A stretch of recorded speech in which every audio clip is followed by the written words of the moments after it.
Alright, so I wanted to give you a quick rundown on why I decided to improve this old mallet, which I made probably a year ago on this channel. It's gotten quite a few views. Really a pretty good mallet.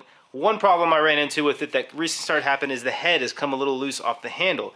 And I think the biggest reason for that is this handle actually has no shoulder on the tenon. It just slides right through the mortise. So there's no shoulder there. The shoulder on a mortise and tenon adds a great deal of strength. I also don't like the proportions. I always thought it was a little long, and I always thought that it was not quite heavy enough. So that's what prompted me to do some improvements. I got about an extra 1/4 inch in diameter on this one.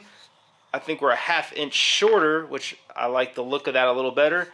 We have a shoulder, which you saw in the video, that is buried into the head of the mallet. So that's going to add, you got about an 1/8 shoulder all the way around that tenon. It's going to add a lot of strength.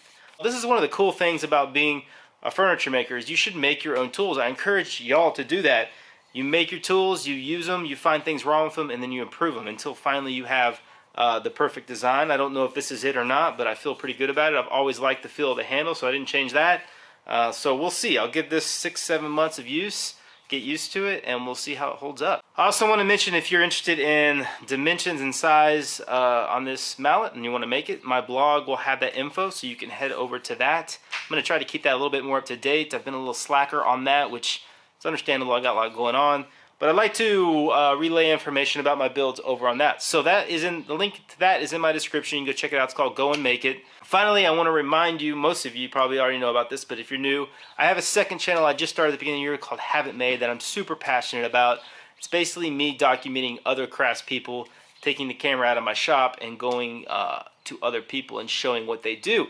So I have 3 videos up there on that now. That is a lot of work, that channel. So we have another one coming probably in March on a glass blower. That's going to be exciting. So stay tuned for that. If you haven't checked that channel out, I would recommend you go over right now and subscribe, watch a few videos. I'd love that support.